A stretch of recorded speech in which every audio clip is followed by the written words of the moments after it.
sponsorship letters I dey kwa Bontana institutions are visited for sponsorship. Eko bebe 200. Na go the yellow go grant to us say Monje Fanchama team. Monje Fanchama unse donation. It is only pure takrade me say engine komo. Bet maga say buy a ko benchen for one about 80% and am why. Se bia de nsa ba besuso susoma. You bet ma ya ne kese pa. Nkanya street way so nkwa na ebe no. Bia open kan mo mu bia no. And anti chicha kakra be de. Ebe wo to convince them to come on board. Ya be kan yan wa boma di sa adwuma die na heading kakra. Bia ni we hia besere hia besere be akọ be ba. O we di ye ya. Yet me come mabunu bo. Na ya kan butuo. Yan kan mabunu bo.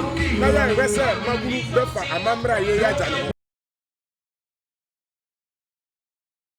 Aka mu nyina PSA haya mejina sesia ye Techiman Bono East capital o ka Bono abakosem o ka Bono amamra untimi nka enyi Techiman frame na ena nwumre de mi ntwetwa maso eye BonoKyempem Youth Festival ya bo ho daruo ya kan enne ni dwumade yi ya hyase de na nemom ni street so carnival and I say street trade fair ya hyase na obi kura be bisa say afashe men ti ayeye men ti ayeye shefan o hwedin ya edin kirekire mu eye mabunu ni ye kan ye ho abom Bono mabunu ni ye hye ye ho den Bono mabunu ni ye pesa mansan nyina hunu dia Bono ma ye wo afa so amamra ya jato amamra ya nsua ya pesa ya konmira ho ya kompanfo ho na be kirekire ye se de be ya chi enyira ana se de be ya amamra ya ntontwene kura enti na ohwe se de kroma ya manyamanya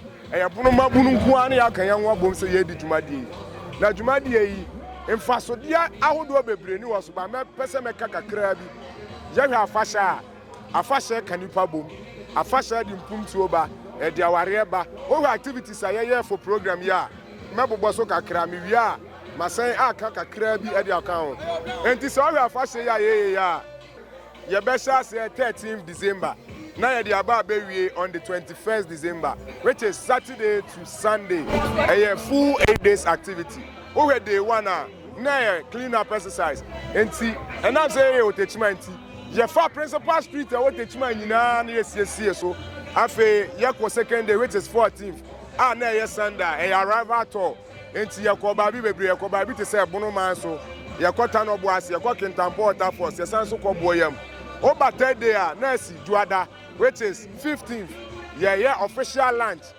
ye toto nsafre atitru na nintini ba be wa bani mu ene nananom mpanfo e ma ye ne omu bedi nsawoso be ka ba haw afi mpuntu Bono ma ye hwehwe hu yesem o ba 4th day which is 16th a donation and a health screening ye wo urban park astroturf e wo Techiman kumase kwan so and also ye say bra ye nhwa yare ye nsa yare ye ma waduro afi saada na so ye trade fair na mom na ye focus nyina wo health screening nti anya ne kase saada na so ye donation afi omo ni bie ye ko schools bebrem ko ye youth employment summit ye she program national how are you hu ye boabua schools ni bi ye gusu ye besa ye bia kan over 17 fa health screening ye to aso because na nipa e ba ye doso ya nwie saada na so ye trade fair saada na ye content fest ye san ye football gala ema nkonko bebre enne day ya me no ka sai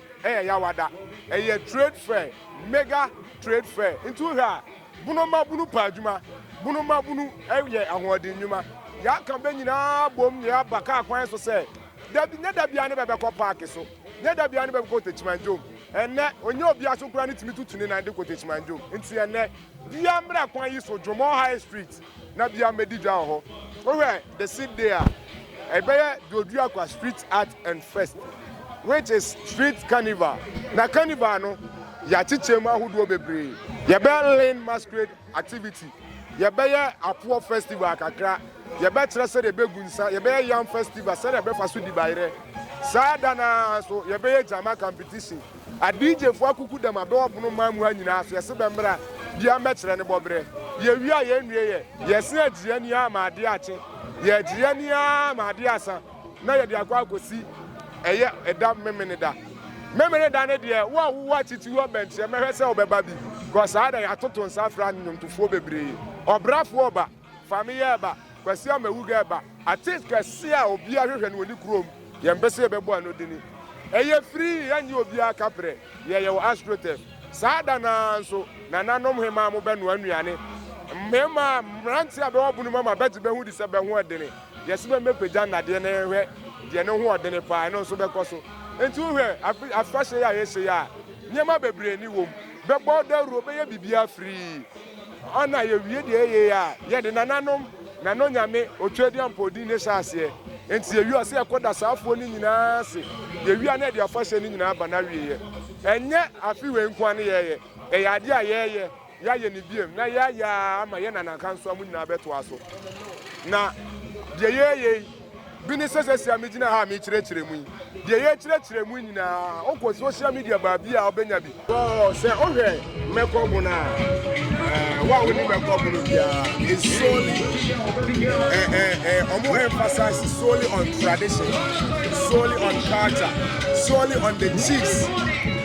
Like I said, they do mekobu activities are ye wa grand there ba ahemfo wo twabunu ma mu ahye nyina ba besiam ya be checha be yonko afi bete itu we so ya youth festival eye mabu na wabunu nyina so ya kan ya wabu ma yeso ye bisa adumani na wo activities na wo we mu ene de wo mekobu ni ba ese kakra but wo ye youth na we do our things modern and I say most of them here modern way na I am there so I am mekobu no omu vision ene omu goals a one in kambo mu improve to wo so omu best omu be bo agwa ankran so o we de ya yet me come mabunu mo na ya come to yan come mabunu mo na ya wese mabunu befa amamra ye ya jana enti say all the activities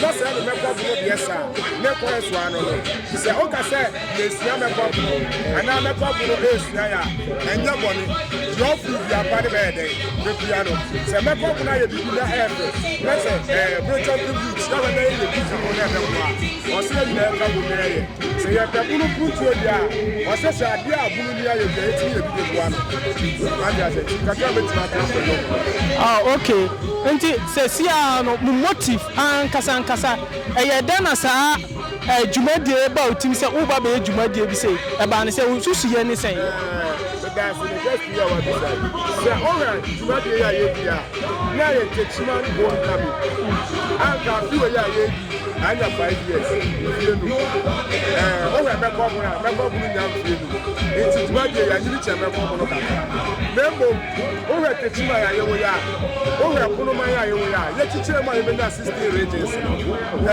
ikwani bebre abenya capital ikwani bebre ni problem o we kuno man mu anyida na we West Africa nyina techima and the largest market the trust techima ni kwa ha techima Afri municipal eco metropolitan assembly enti techima homecoming say ya de kese na ya ka kuno man nyina bom di sa abuno champion to so na fe ya de kese a esafata na edimu so but techima municipal techima so ni pa do enti techima homecoming anga anya 5 years ni ya ya say techima na asa so municipal metropolitan assembly it is a buy me the kese a emwa me pacho me say bi sa obi ma o ya die mpa wo dwumadie wo we dwumadie ya me coordinator enti dwumadie a be di na from scratch yes strategy show in 2 ways organizers from the planning team we are planning from day one and I remember it's about 8 months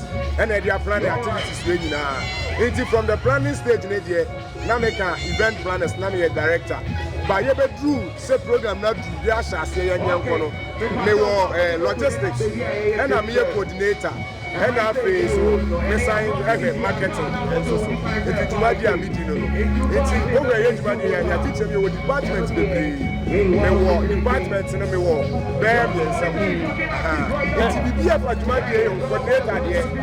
BBF for Jumadie, that's a mesa. Nananom, Nipanina, one Mesos, Mr. Lucky Martin Daniel, on one in Jumadie, Sky, Jumadie, we are 141, on any and Odame Lesbon, as the head of department, coordination on a director. Wow, challenger your face so far. Who said, in Cambo Mudia, Obia open Cambo Mudiano, and until Chaka Cravede, and already a special activity I in the year. A new to Nipa Bebre, a new to Mabuni Bebre, to convince them to come on board. Yabeka one woman decided Jumadi, now head in Kakra. Nelson Nananom the trader for Adumuti.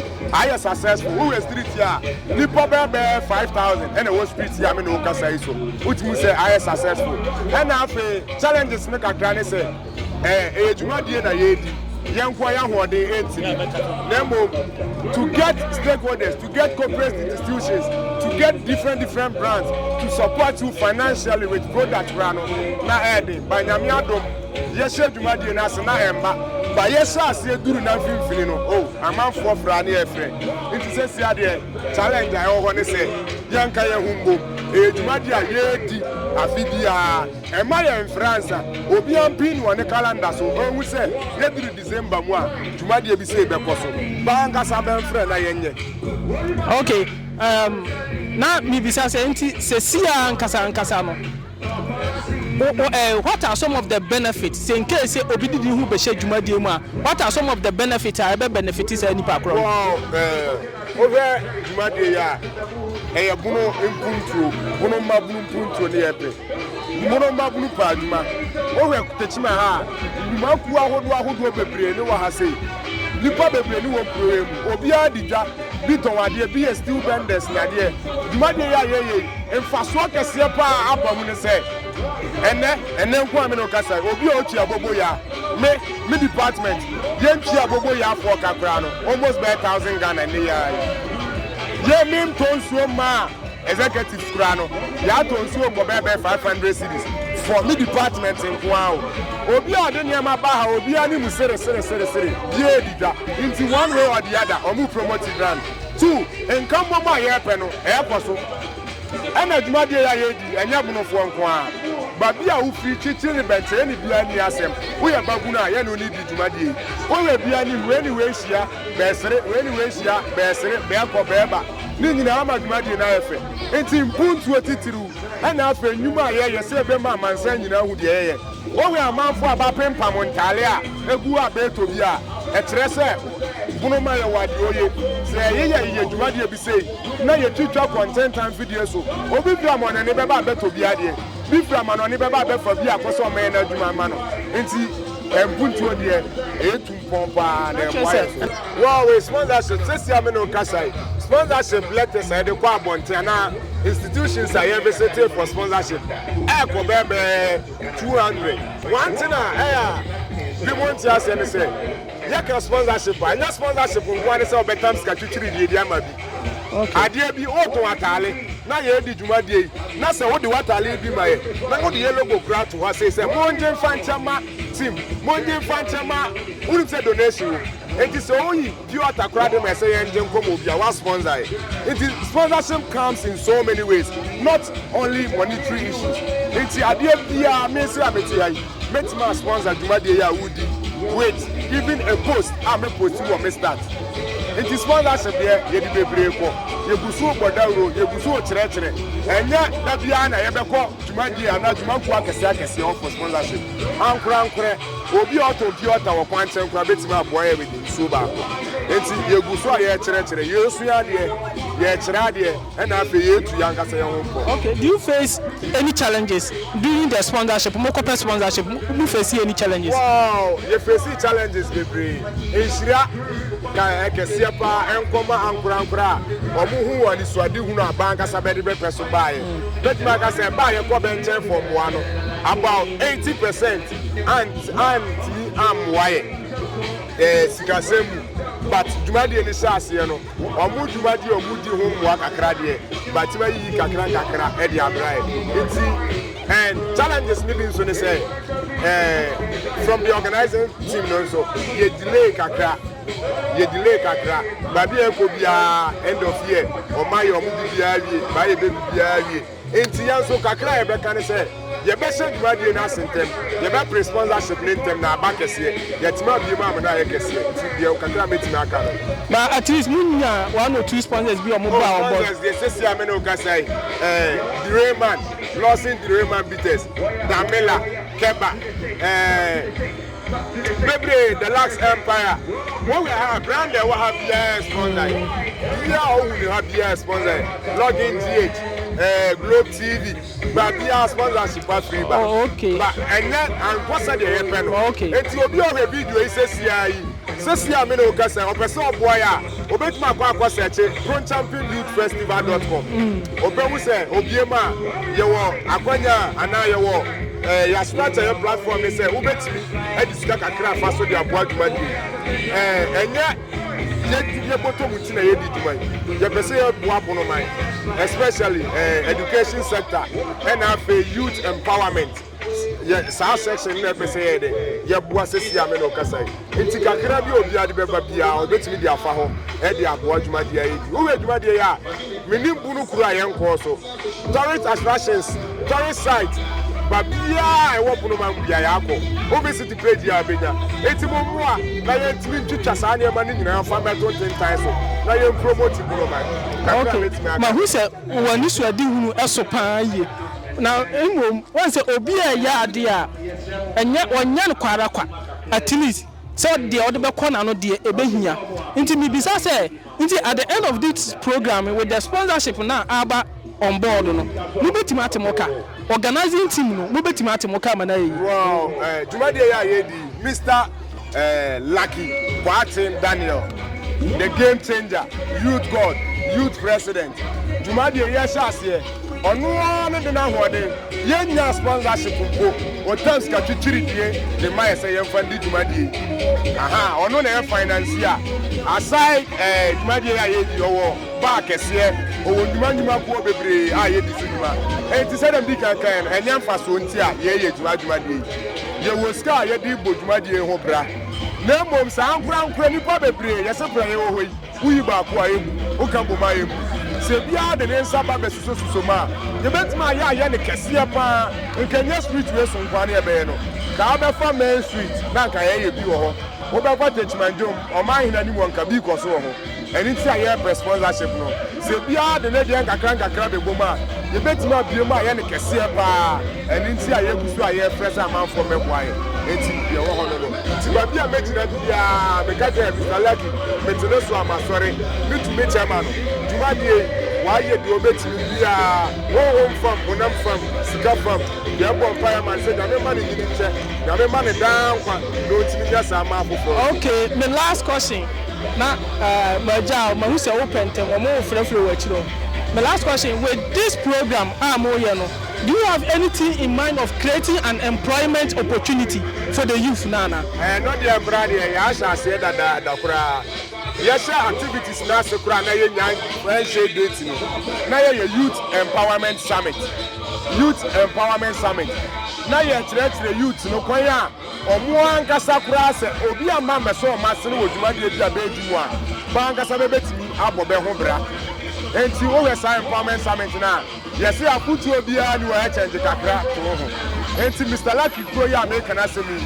Watch a sewing machines almost there 150. Omo wa adwuma ma bebe kakra pompom be ho wa ma bi mu bi. Ni ankasa ameti ha ya me no kasa ya me no gina me kasa. Ni ma papa here ya ma me personally no. Me ka enya se me woni tin mu. Enti dwuma de ne de youth empowerment like I say be boa youth no. Ye empower omo akwanya bebre so. Dwuma de ya ye di sponsorship ya ye go donation ya ye kakra be ba no. Ana enye techman ko afu ye pese ye boa. Ye be kodoma, ye be kobeku, ye be konfranza, ye be kosuma, ye be kosampa. Enti youth ne de ye woni ma bebre ye de aboa be. Okay. O last words. Dia na ka kire ahwefo mo hwe o dia na ka kire o mo. Na ye ba ka kire ahwefo nyina ne se channel ye amu hwesu yi. Den so ya ko tia, dwuma de bia ho da euro. Numbers abedi begu ase mo mfre mo subscribe mo like mo share na mfoforo hu de ye wɔ Ghana mani mu ha afei so BonoKyempem Youth Festival is in to stay eye babunu ye dwumadie eye mabunu dwumadie kyerɛ sɛ o yɛ abrewa o yɛ abra ketekete a ɛmfa ho nhyem dia fa ne ho nhyem ya mpoda uro fa bono mane ho bono ma ya ka ye ho akyɛ ya ka ye ho ahyɛ ya ka bono a bono ya ka nyina piesie no bia beka twikasa ya hyɛ bono ase enti babi a wo ya bono ni bia babi a wo ka kasa bia video we share like it na fe ma nipa hunu de bono man ye wo de metima aka